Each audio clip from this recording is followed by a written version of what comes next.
الحمد لأهله والصلاة على أهلها. أما بعد فأعوذ بالله من الشيطان الرجيم. بسم الله الرحمن الرحيم. فاسألوا أهل الذكر إن كنتم لا تعلمون. صدق الله العظيم. محترم سامعين و ناظرین، د دین د مسلې تپوس کول دام عبادت دی او د نفلی مزنا غوره عمل دی. صحابه کرامو وخت په وخت د نبی اکرم صلی الله علیه وسلم نه تپوسونه کړي دي او الله رب العزت ته ډیر تپوسونه هغه خوښ شوي دي.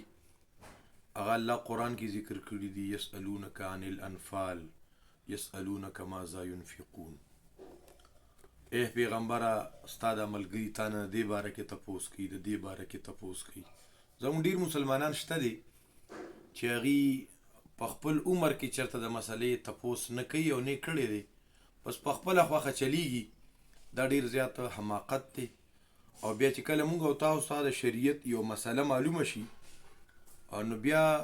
شریعت پالو کول پکار دی او د شریعت خبره د الله او د الله د رسول خبره منل پکار دی. یو ورور تپوس کوي چې زه د زوی دپاره رشته کوم او هغه رشته کې مونږ ته څوک انکار هم نه کوي، خو چې کومه جینۍ زه خپل زوی ته غواړم نو د هغه جینۍ مور وایي چې ما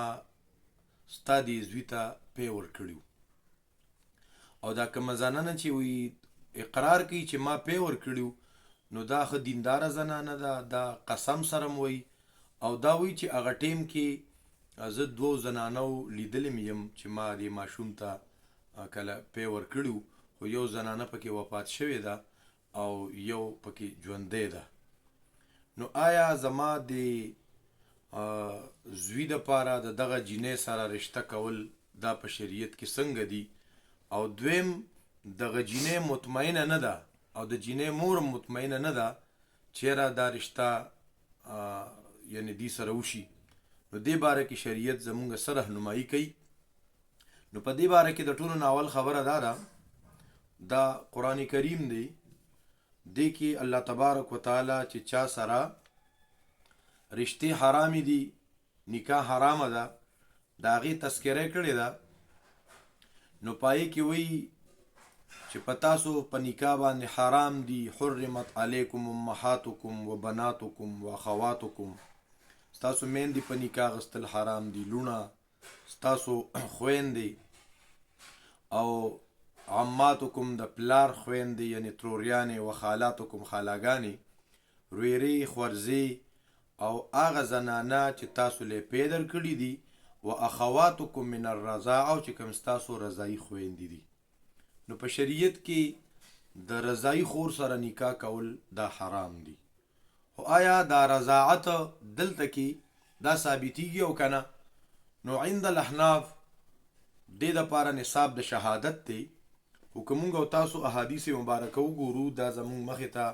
دا صحیح بخاري دی او د دې صفحه 215 ده. دا صحیح بخاري د دې صفحه نمبر 215 او په دې کې یو اوږده واقعه ذکر شوې ده. دا د قرآن کریم پسې رستو دویم نمبر د دې کتاب دی کې د نبی علیه الصلاۃ والسلام احادیث مبارکه را جمع دي. په دې کې امام بخاری رحمت الله علیه کتاب العلم باب الرحلة فی المسألة النازله و تعلیم اهله 26 نمبر باب دی چې سفر کول چې تاته یو مسله را پیښه شوه نو په دې باره کې سفر کول دی په خپل سند سره ذکر کوي. و به قال حدثنا محمد بن مقاتل ابو الحسن قال أخبرنا عبد الله قال أخبرنا عمر بن سعيد بن أبي حسين قال حدثني عبد الله بن أبي مليكة عن عقبة بن حارث رضي الله عنه أنه تزوج ابنة لأبي إحاب. عقبة بن حارث رضي الله عنه وی چې د نکاح وکړه د ابو احاب د لور سره. نو چې نکاح څنګه وکړه په دغه وخت کې یو زنانه راله فاتته امراتن، هغې وی انی قد اردعت عقبة والتي تزوج، د دې چې نکاح وشو نو یو زنانه رااله نو هغې وی چې ما خو دې هلک ته هم پی ورکړي دي او دا ده چې چا سره نکاح وکړه نو دله مې هم پی ورکړي صرف دقه د بارایي زنانه دا خبره وکړه عقبه ورته وایي ماله خو دا پته نشته چې تا ماله پی راکړي اتا نه مونږ ته مخکې خبر راکړی اوس مسله راپېښه شوه نو زمونږ په علاقو کې چې مسله راپېښه شي مونږ د خپل انانیت او د پښتو خبره کوو دا صحابي ولګېدو عقبه بن حارث رضی الله عنه د خپل علاقې نه سفر شروع کو فرکبه الى رسول الله صلی الله علیه وسلم بالمدینه دی راغی نبی اکرم صلی الله علیه وسلم ته مدینه منورې ته تپوس دې نه وکړو نبی علیہ السلام ته کیف وقد قیل دا به څنګه نکاح دا خبره پکې وشوه لکه چې دا خبره په دې کې وشوه چې دغه زنانه ما دې ته دوو ته پی ورکړي دي نو کې په اوس به دا نکاح څنګه یو دا خبره پکې شوې ده نو عقبه ولګېده هغه بیبي یې پرېښوده او دارنګې دقه زنانه ولګېده هغې بیا بل ځای کې نکاح وکړه دا حدیث په صحیح بخاري کې حدیث نمبر 88 دی 2052 او 2640 2659 2660 او 5104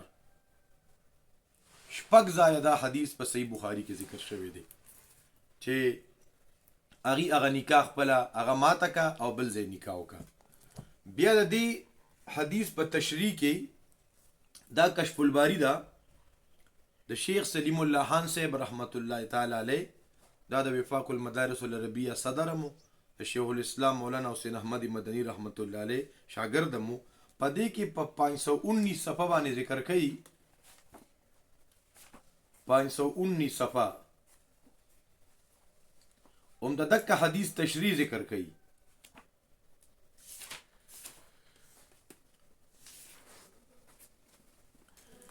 دک حدیث راغسته دی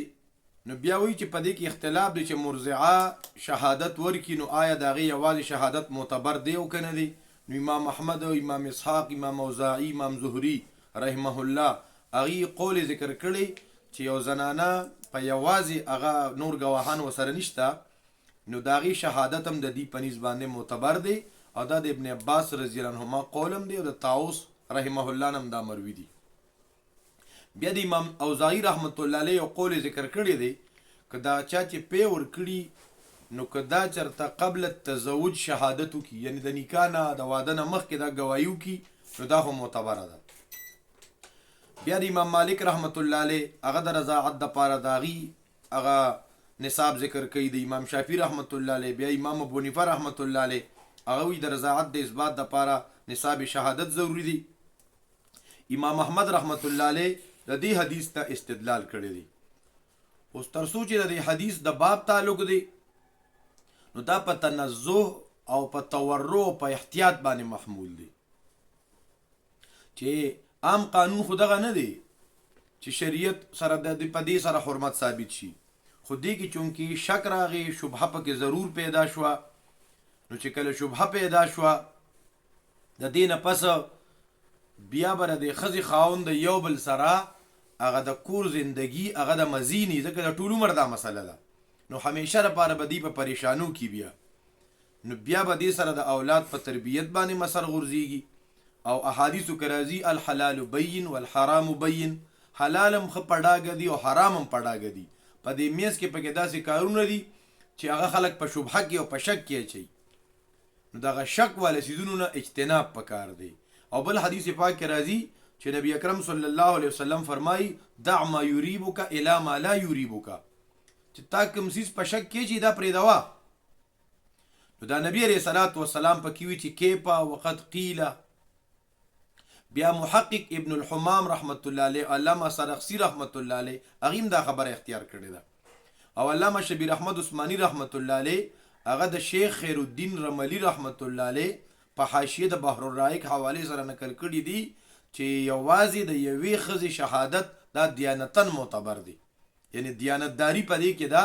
چې د دکې ښځې د شهادت او د ګواهۍ اعتبار دی وکړي شي اگر چې دا قضان معتبر خو نه ده نو دا د شیخ سلیم الله خان رحمت الله علیه د دې هغه تشریح ذکر کړی ده بیا مونږ راځو دا فتاوا فریدیه ده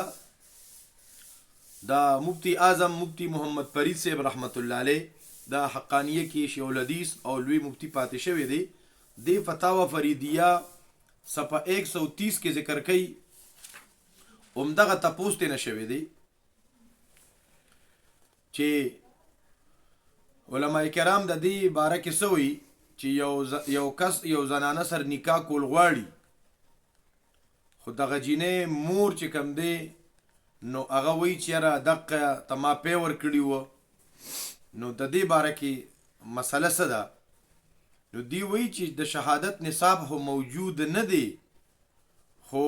احتیاط دا دی چې د دې نه اجتناب وشي احتیاط دا دی چې د دې نه اجتناب وشي او الدلیل علی التنزح او په دې باندې دلیل سره چې اجتناب ته نه وشي ځکه نبی علیہ السلام فرمایي دکه د صحیح بخاری روایت دی کیف وقد قیل د دې سره به د نکاح سمځي دی کې خدا سے خبره شوې ده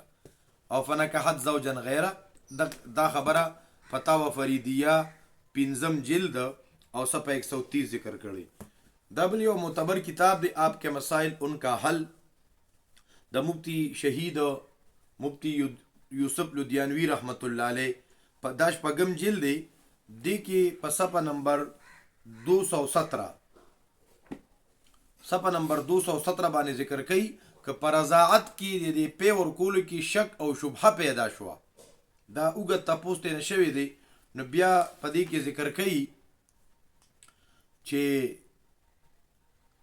په دې کې د نکاح کول نه دي پکار ځکه چې نبی علیہ السلام فرمایي دع ما یریبک الی ما لا یریبک او عنوان ورکړي اگر رضاعت کا شبهه ہو ته احتیاط بهتر ہے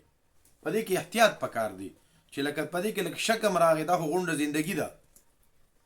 بیا زمونږه د فقهای احناف کمانډر ان چیف علامه علاءالدین ابي بکر بن سعود الکاسانی الحنفی رحمت الله علیه چې دا ملک العلماء د علماء او بادشاہ دا د دې کتاب دی البدائع الصنائع فی ترتیب الشرائع دریم جلد صفحه 416 دی پر صفحه 416 کې ذکر کوي و اذا شهدت امراه علی الرضا کله یوی زنانا پر رضاعت کې گواہی وکا نو فالافضل للزوج ان يفارقها نو بیا پدې کې جدائی پکار ده غوړه ده او اکثر روایت د صحیح بخاری دیم ذکر کړی دی ان محمد ان عقبه بن حارث قال تزوجت بنت ابي حاب فجاءت امراه سوداء فقالت اني ارضعتكما فذكرت ذلك لرسول الله صلى الله عليه وسلم فقال فارقها لکه نبی اسلام متبیو کې په وخت کې لدی کې خدا دا خبري شوی دي نو دا یو خبره شو دې سره دویمه خبره ده چې کله دا ماشومه د جینې دا بالغه ده نو آیا دا مور پلار دغه د خوخه نه بغیر ورکولی شي دغه اجازت نه بغیر کنه نو دام یو مسله ده پدې کې زمونږ ډیر مسلمانان اغا د زنانا اغا رای او دغه رضامندیا اغه ته نه ګوري او بس چرته دغه رشتہ کوي نو پدې باندې کتابونو ذکر کړي دا فتاوا مفتی محمود دا مفتی محمود رحمت الله علیه فتوی چاره جمع کړي دي پدې کې دا سلورم جلد دی صفحه 48 پدې کې اتصل وختم سبب باندې ذکر کوي چې کما جینې هغه بلوغ ته رسیدلې ده او داغي مور پلار نکاح داغي د اجازت نه بغیر کوي نو دی وی چې دا نکاح نه منعقد کیږي ځکه چې بالغه زنانه د نکاح په خپل خود مختار ده دی کتاب دا لیکلی دي دارنګي فتاوا فریدیه دی په سبب 85 باندې دا خبره ذکر کړي چې د جینې نه اجازت اغستل پکار دي چې چرته جینې رضانی نو بیا پلاری په زور ور کوي نو والد کا نکاح نامنظور ہے د پلار د نکاح نامنظور ده چې جینې ور باندې رضانی ځکه لا تجبر البالغه البک علی النکاح دا د دور مختار عبارت دي چې کم پر عبد المختار باندې لګیدلې دي د پلار لور په زور ور کول دغه د اجازت نه بغیر د بالغی جنې نکاح دارنګي د اغه د اجازت نه بغیر ای نکاح کل عدم ہے دا نکاح په نکاح باندې نه د حساب دارنګي دا خبره د आपके मसाइल उनका हल په دې کتاب کې لیکل شوی دا په صفحه 56 باندې. जिस जगह लड़की राजी न हो क्या उस जगह वालिदैन उसका रिश्ता कर सकते हैं. नदीवी बालिग लड़की का अक़द इसकी रजामंदी के बगैर नहीं हो सकता, इसलिए लड़की अपनी पसंद व नापसंद का इजहार कर सकती है. और वला यजूज़ु लिलवली इजबारुल बिक्र बाल अला निकाह. دا د هدايه عبارت ذکر کړی دی چې دا سې کول نه دي پکار. محترم مسلمانانو، الله دې موږ او تاسو ته د شریعت تابعداري را نصیب کی او ډیر احتیاط سره زندگی تیرول پکار دی. اقول قولي هذا استغفر الله لي ولكم ولسائر المسلمين.